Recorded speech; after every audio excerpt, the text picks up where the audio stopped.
How is everybody today? Happy day 4 of 10 days of self-care. I hope you guys are having a fantastic day. I got my hair cut yesterday, so I feel good. And I have my green tea matcha latte. So, it's a good day. Ashley, right on time, like usual. Hey, girl. All right, so today we're going to be talking about my next component of self-care, and that is clearings. Okay, so what are clearings? What does that even mean? Clearings are an opportunity for you to clear out certain things that you are carrying around in your nervous system and your body that are dictating the way that you are showing up. Okay, so basically it's fear, trauma, beliefs that you're holding on to that are getting in your way from being the best version of yourself, living your best life. So a little bit what we talked about yesterday. Just like when you're in that battle internally within yourself, your body's always in fight or flight, and it's hard for it to know how to overcome that and really just to feel at home in your body and have those cortisol levels calm down. The same way is like actually what we've experienced in our bodies, we can actually hold in our nervous system, and they can manifest itself in our bodies in certain issues, certain illnesses, kind of like wherever the weakest part of the body is, that can go to and operate from. So even if what you've experienced was a long time ago, you can still hold it in your nervous system and respond from that place. So clearings provide the opportunity to clear some of that out of the way. Basically, it's like me providing a container for you to go into those places in your emotions and your feelings and face them and sit with them. And as you do that, they begin to dissipate. So you can think about it like when you've got a knot in your back and it hurts to push on it, but the more you put pressure on it, it begins to dissipate and soften and disappear, right? It's the same with fear and emotions that we're holding in our system. So often we want to push away from it. We don't want to feel it, and it's just easier to kind of push it aside. Instead of doing that, I invite you to actually face it, because what you resist persists in your life. It's going to continue to create and continue to control and manifest itself in physical issues and also in the way that you show up and the way that you respond. So another way to think about it is like a child who is afraid of a monster under the bed, right? And it doesn't want to look at the monster because it's scared of what it's going to see. So it's like, I'm not going to look, I'm not going to look, I'm not going to look. And it is, speaking of monsters in the bed, I've got my daughter home today. Audrey, what's wrong, babe?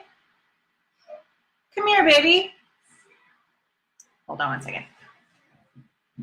Baby, what's wrong? Yeah, peanut butter face, did you bite your tongue? No, I did. Oh, sweetie. Okay, sit with mama.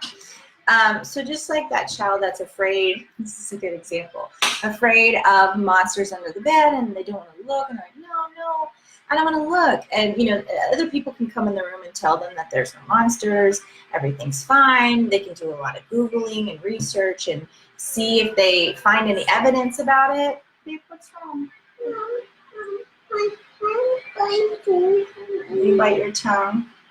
Yeah. Oh, jeez. Okay. You all right? You need a kiss? A kiss? You got peanut butter face. So, so what happens is that fear begins to control and dictate, right? And they can't sleep, and the more they think about it and the more they try to resist from looking, the only thing that's actually going to provide them freedom is if they look with their own two eyes and see if it's not there. You want to get down? Okay, Mama loves you. Sorry. Mama duty calls. So is to actually look with their own two eyes, okay? So when they actually look and see, oh, there's nothing in there to be afraid of, the fear dissipates and now they can go back to sleep.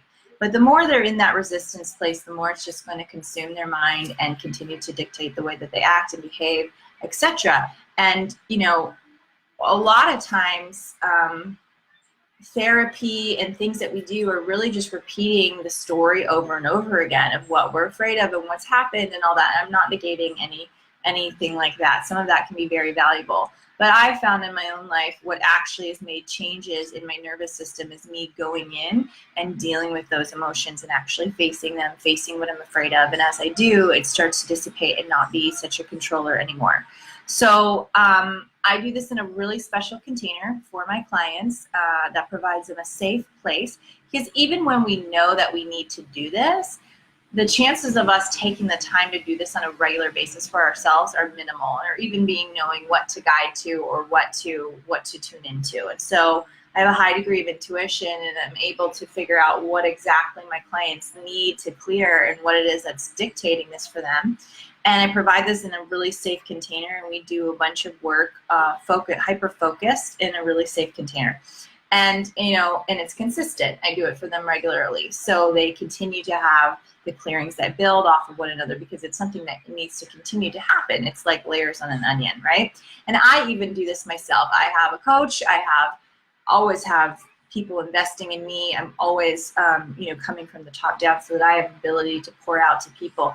And it's something that I think I will continue to do for forever, because I need to have that ability to be able to face those things and have the environment that allows me to be able to do that. So I want to offer you guys an opportunity to be able to experience this clearing, what this does for you and your emotions. Next Wednesday evening, I'm having a free webinar that's going to go into a little bit more of what we're talking about here of self-care, give you some solutions, practical solutions of moving forward, and experience a live clearing call with me, and what that's like to be in that container, and how we go in and we connect with your heart and actually work through some of your fear, and as you see it start to shift and clear out of the way. So Ashley's clapping because she she knows how great they are. I have a clearing call this week with my clients, and I always look forward to them. They're my favorite calls, just because all the physical work we do is really important, but you start to see major shifts happen through doing this work, and it takes time. So yeah, I'm really excited to offer this to you guys, to be able to come next Wednesday evening to join me for this free webinar. So I will be sending a link out for that via email. For those of you who are not currently on my email list, you need to let me know that you'd like to be, if you'd like to be a part of the clearing and come join us. So if you're receiving my emails already, then you're definitely going to get the link. If you aren't, then I would love to have you. So I'll make sure I post a link for you guys to be able to sign up for that, so that you can get a link to join us on the webinar next Wednesday. So I'm just trying to give you enough head time, leeway time to plan this. So clearing is a really important component of self-care, because what it does is it's you taking time to connect in with yourself, you thinking you're worthy of reflecting, and so often we're just busy, we're busting through life, and again, we're not taking that time to connect with ourselves. So the other components of asking the questions and checking in, the more you break down the wall and actually know how to go in there and work through some of this stuff and navigate your internal world, the easier this becomes. And it just becomes a regular part of your life to be able to do that, instead of it feeling so awkward at first or not knowing what to do.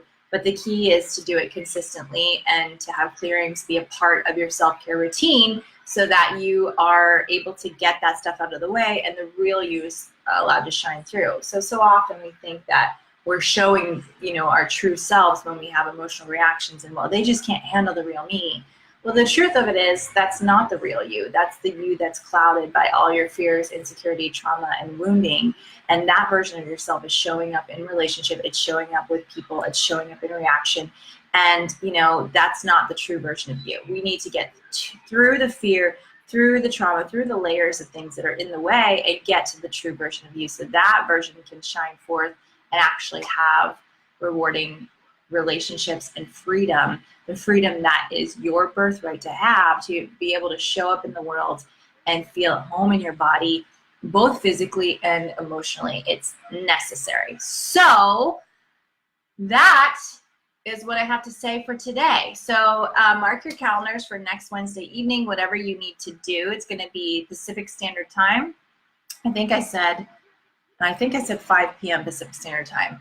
I'll have to clarify that, but I would really love for you to set aside some time to attend, whatever you got to do to schedule it.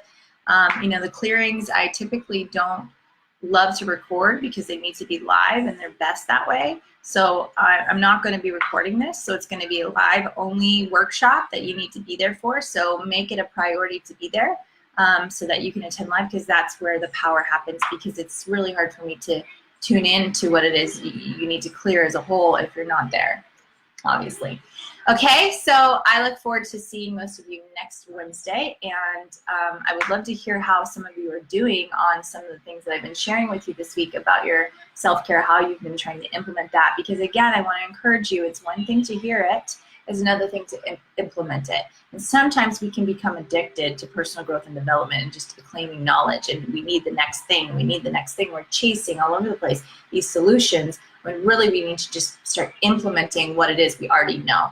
And there's a difference between you know, knowing something and actually doing it. So I want to hear how you're starting to do what it is that I'm telling you you need to do so you can start feeling better. Okay, so let me hear some of those ways that you're actually implementing this and practicing it. Even if it's a little bitty thing, just start to take action on it. Okay, have a beautiful Thursday, and I look forward to see you tomorrow morning for our next element of the 10 days of self-care.